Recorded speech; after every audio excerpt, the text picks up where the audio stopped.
Hello everyone. सफलतागंज के इस one shot series में आप सभी का बहुत बहुत स्वागत है। आज से मैं आपके लिए लेकर आई हूँ एक वन शॉट सीरीज। इसको हमने नाम दिया है वन शॉट सीरीज। ठीक है। इस वन शॉट सीरीज में हम सिंगल छोटे छोटे टॉपिक्स को छोटे छोटे वीडियोस में कवर करेंगे। 6 मिनट 7 मिनट 10 मिनट के वीडियोस में ये टॉपिक्स कवर हो जाएंगे और आपका एक टॉपिक प्रॉपर तैयार हो जाएगा और उस टॉपिक से अगर क्वेश्चन आता है तो वो आपका क्वेश्चन भी गलत नहीं होगा, आप उसे टैकल करने में केपेबल हो पाएंगे। तो चलिए बिना किसी देरी के आज के सेशन को शुरू करेंगे। बट अगेन, अगर अभी तक आपने हमारे चैनल सफलतागंज को सब्सक्राइब नहीं किया है तो जाएं और सबसे पहले हमारे चैनल सफलतागंज को सब्सक्राइब करें, सो दैट ऐसे ही इंपॉर्टेंट कंटेंट बनता रहे, आप तक पहुंचता रहे और आपकी हेल्प होती रहे। तो चलिए स्टार्ट करेंगे। आज का जो हमारा वन शॉट सीरीज का टॉपिक है वो है मेजर पोर्ट्स ऑफ इंडिया। ठीक है, मेजर पोर्ट्स ऑफ इंडिया, ये हमारा टॉपिक है। अब देखिए, इस टॉपिक को शुरू करने से पहले आप जान लें कि पोर्ट्स होते क्या हैं। जितने भी आपके पोर्ट्स होते हैं, यानी कि इसको हिंदी में क्या कहते हैं, हिंदी में इसे हम कहते हैं बंदरगाह। देखिए, हिंदी इंग्लिश जो भी है, बैरियर मत समझिए। ठीक है, लैंग्वेज को एक बैरियर की तरह नहीं समझना चाहिए और चीजें आपको समझ में आनी चाहिए। मैं समझा आपको बाइलिंगुअल रही हूँ। ठीक, बंदरगाह के बारे में हम पढ़ेंगे। तो बंदरगाह कहाँ होते हैं?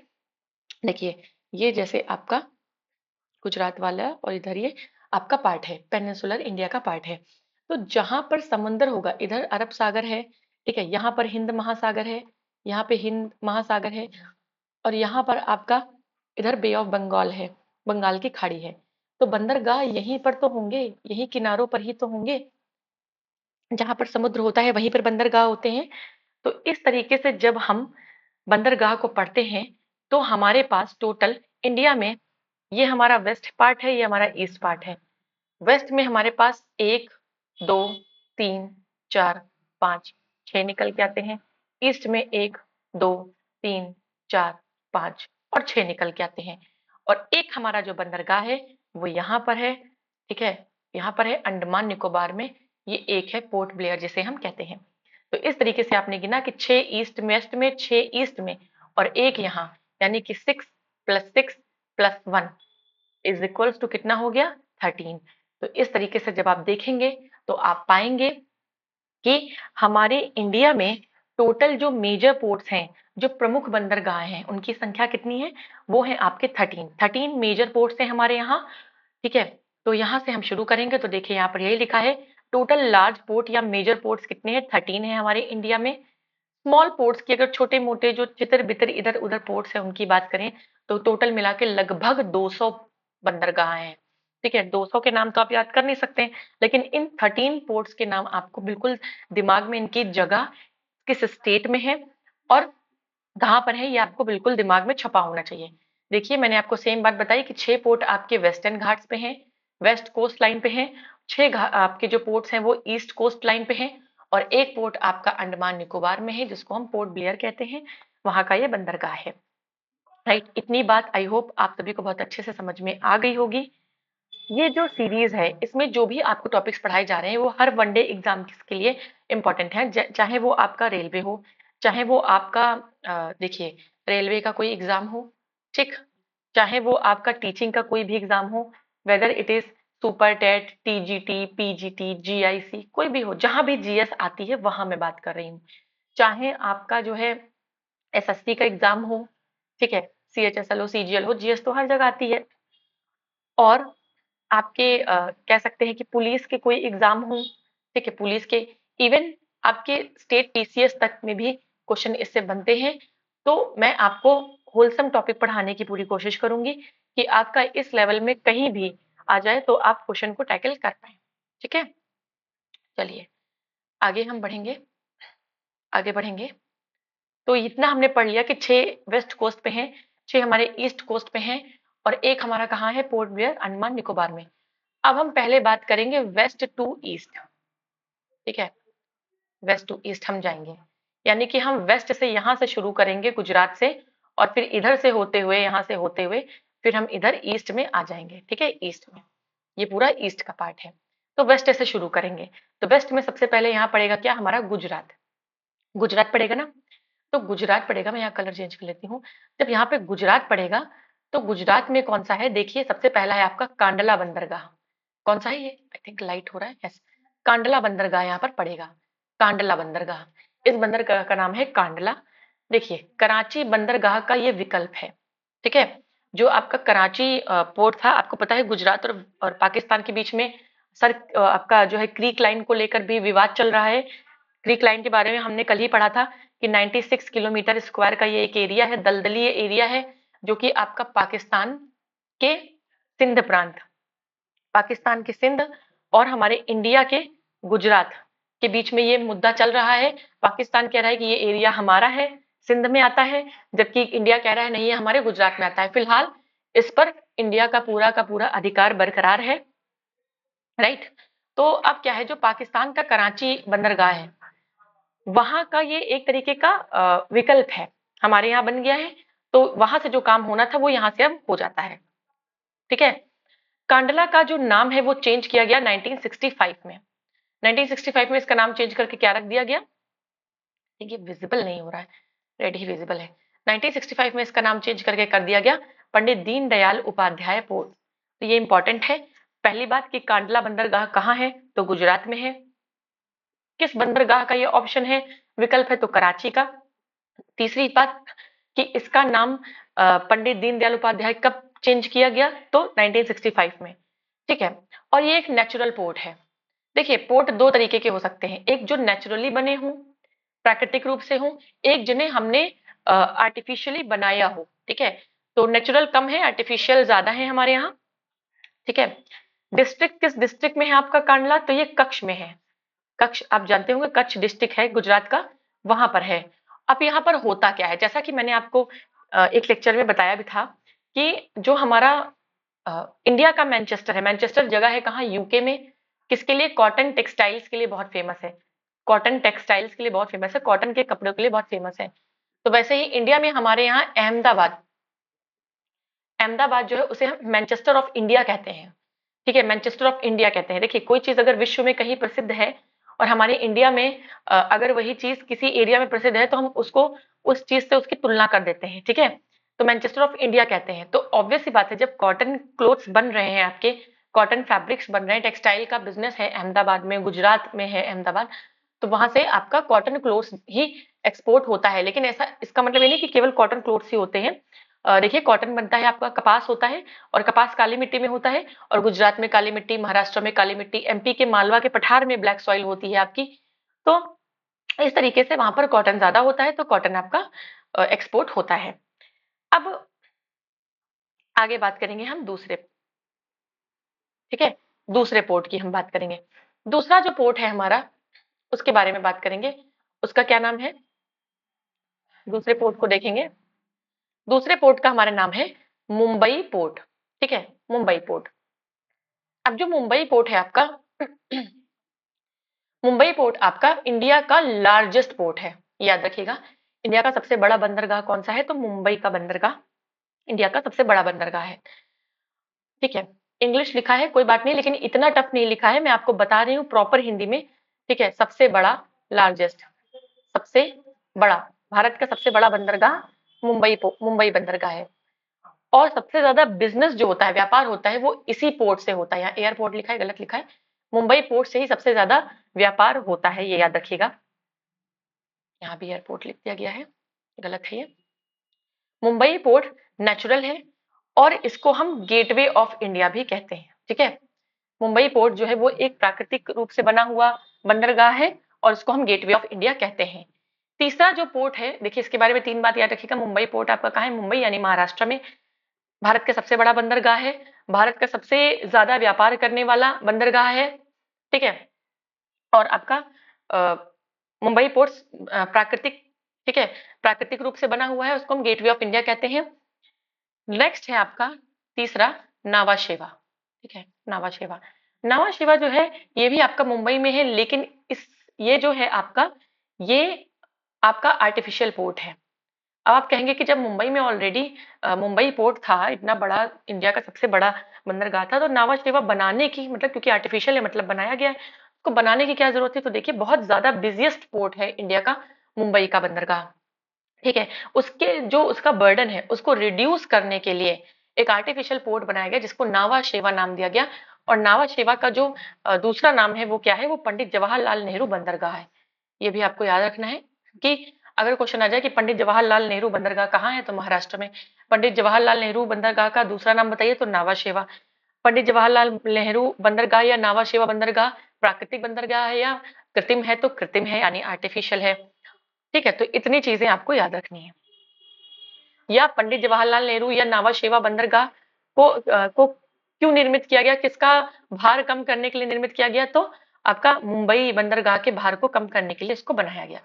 इतनी चीजें आपको याद रखनी है। तो आपने 3 पढ़ लिए कहाँ, वेस्ट में।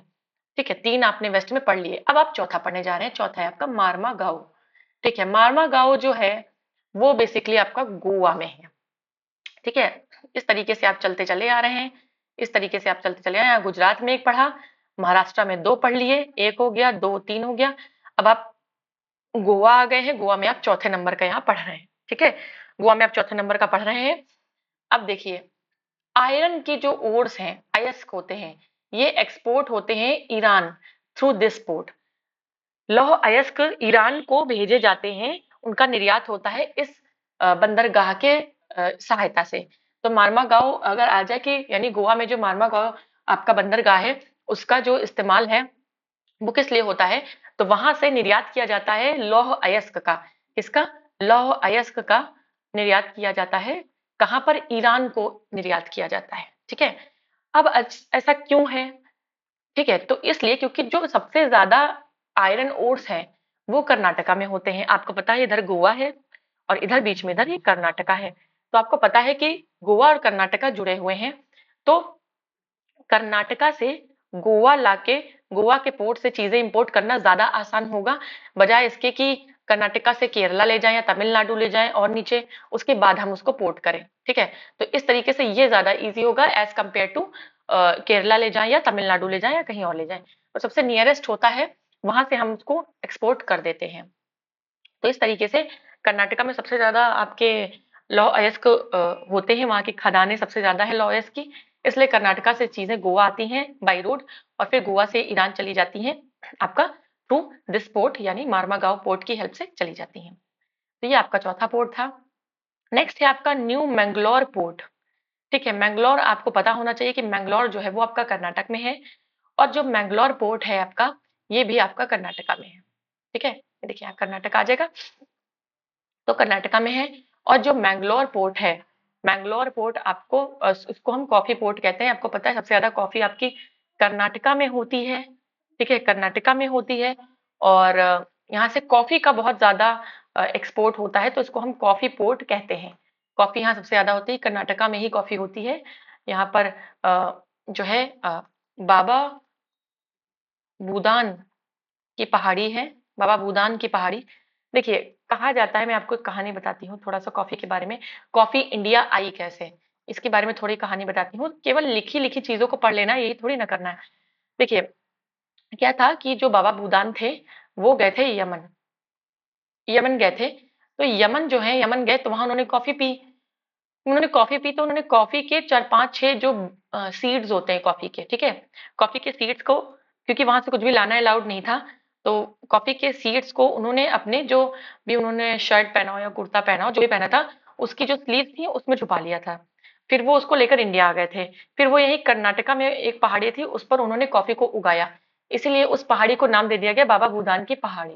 ठीक है, तो इसीलिए यहाँ पर कर्नाटका में कॉफी सबसे ज्यादा और सबसे अच्छी क्वालिटी की होती है और यहीं से इसका एक्सपोर्ट होता है। और जो लास्ट पोर्ट है हमारा वो है कोचीन पोर्ट। कोचीन आपका केरला में है और केरला सभी को पता है कि स्पाइसेस यानी मसालों के लिए बहुत, मसालों के लिए बहुत फेमस है। यहाँ से मसालों का, भाई पुर्तगाली भी तो आए थे यहाँ पे क्या करने, मसाले लेने, है ना, मसाले लेने आए थे। तो मसालों का यहाँ से एक्सपोर्ट होता है कोचीन पोर्ट जो कि केरला में है। तो इस तरीके से आपके जो वेस्ट कोस्ट के पोर्ट हैं वो सब खत्म हुए।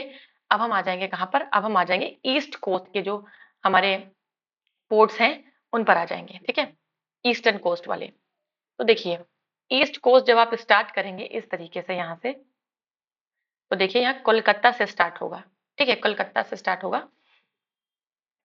कलकत्ता में आपका क्या है, सबसे पहला हल्दिया पोर्ट। हम इस तरीके से ऊपर से नीचे इधर आएंगे। कलकत्ता में आपका हल्दिया पोर्ट है कोलकाता में।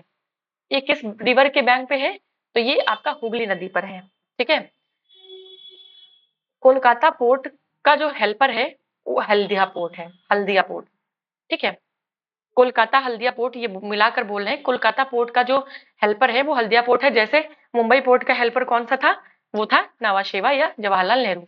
हल्दिया में क्या है, हल्दिया में एक ऑयल रिफाइनरी है। ऑयल रिफाइनरी में क्या होता है कि यहाँ पर कच्चा तेल क्रूड ऑयल जाता है और शुद्ध होके यहाँ तेल का शुद्धिकरण होता है। जैसे हमारे यहाँ यूपी में अगर बात करें तो कहाँ है, तो यूपी में अगर आप बात करेंगे तो मथुरा में ऑयल रिफाइनरी है ना, मथुरा में ऑयल रिफाइनरी है। उसी तरीके से वेस्ट बंगाल में आपका हल्दिया में ऑयल रिफाइनरी है। पाइपलाइन भी गई है हमारे यहाँ गुजरात से लेके कलकत्ता तक। नेक्स्ट है आपका पारादीप पोर्ट जो कि उड़ीसा में है, ठीक है, उड़ीसा में ये पड़ेगा। तीसरा है आपका विशाखापत्तनम पोर्ट जो कि आंध्र प्रदेश में है, ठीक है, आंध्र प्रदेश में विशाखापत्तनम। अब देखिए सबसे गहरा नेचुरल यानी कि प्राकृतिक, देखिए सबसे बड़ा कौन सा है, मुंबई बंदरगाह। सबसे बड़ा प्राकृतिक बंदरगाह मुंबई बंदरगाह। सबसे गहरा प्राकृतिक बंदरगाह तो ये हो जाएगा विशाखापत्तनम बंदरगाह। यहाँ पर क्या होता है, यहाँ पर शिप्स जो जहाज होते हैं पानी के वो बनाए जाते हैं और उनकी मरम्मत की जाती है, ठीक है। प्रोडक्शन एंड मेंटेनेंस यहाँ होता है। एक पहाड़ी देखिए यहाँ लिखी है डॉल्फिन नोज। ये पहाड़ी कहाँ है, ये पहाड़ी भी आंध्र प्रदेश में है, ठीक है। हालांकि इसने को हमने ज्योग्राफी में पढ़ा है। डॉल्फिन नोज पहाड़ी भी आपकी आंध्र प्रदेश में है। नेक्स्ट जो पोर्ट है आपका वो है आपका पोर्ट नंबर 4, ईस्ट में 4 हो गया एन्नौर पोर्ट। एन्नौर कहाँ है, तो एन्नौर आपका देखिए ये चेन्नई पोर्ट का हेल्पर है, ठीक है। तो एन्नौर पोर्ट आपका हो गया तमिलनाडु में, ठीक है, तमिलनाडु में एन्नौर है। और चेन्नई पोर्ट का हेड ये हेल्पर है। चेन्नई पोर्ट जो है आपका एक आर्टिफिशियल पोर्ट है। अगला पोर्ट चेन्नई पोर्ट ही है, कृत्रिम पोर्ट है, इंडिया का सबसे पुराना मानव द्वारा निर्मित, ठीक है। इंडिया का सबसे पुराना कृत्रिम बंदरगाह चेन्नई बंदरगाह है। और चेन्नई बंदरगाह का जो हेल्पर है वो एन्नौर पोर्ट बनाया गया है, ठीक है। और लास्ट है आपका ईस्ट में तूतीकोरन पोर्ट। तूतीकोरन पोर्ट कहाँ है, ये चिदम्बरनार पोर्ट भी इसको बोलते हैं। ये गल्फ ऑफ मन्नार में है। गल्फ ऑफ मन्नार आपको पता है तमिलनाडु और श्रीलंका को अलग करती है। श्रीलंका और तमिलनाडु को दो चीजें अलग करती है, एक तो गल्फ ऑफ मन्नार, मन्नार की घाटी, और दूसरा क्या, पाक स्ट्रेट अलग करती है, यानी कि पाक जल संधि, ठीक है। या हाँ, स्ट्रेट को क्या कहते हैं, जल डमरूद कुछ ऐसे बोलते हैं या जल संधि ऐसा कुछ बोलते हैं, ठीक है। तो पाक स्ट्रेट और गल्फ ऑफ मन्नार अलग करते हैं। और तूतीकोरन पोर्ट चिदम्बरनार पोर्ट है, ये आपने पढ़ लिया। तो इस तरीके से जो आपके ईस्ट के 6 हैं वो भी आपने देख लिए, ठीक है। वेस्ट के 6 देखे, ईस्ट में आपने कोलकाता हल्दिया देखा, पारादीप उड़ीसा में देखा, विशाखापत्तनम आंध्र प्रदेश में, एन्नौर चेन्नई में तमिलनाडु में, और आपका चेन्नई पोर्ट भी तमिलनाडु में है। तूतीकोरन चिदम्बरनार भी गल्फ ऑफ मन्नार तमिलनाडु में ही है। तमिलनाडु में 3 है, कलकत्ता में 1 है, उड़ीसा में 1 है, आंध्र प्रदेश में 1 है। इस तरीके से 6 + 6 हमने 12 को कंप्लीट कर लिया। अब जो हमारा एक लास्ट पोर्ट बचा है वो है ये, ठीक है, वो है आपका पोर्ट ब्लेयर, ठीक है। पोर्ट ब्लेयर ये हमारा अंडमान निकोबार आइलैंड में आता है।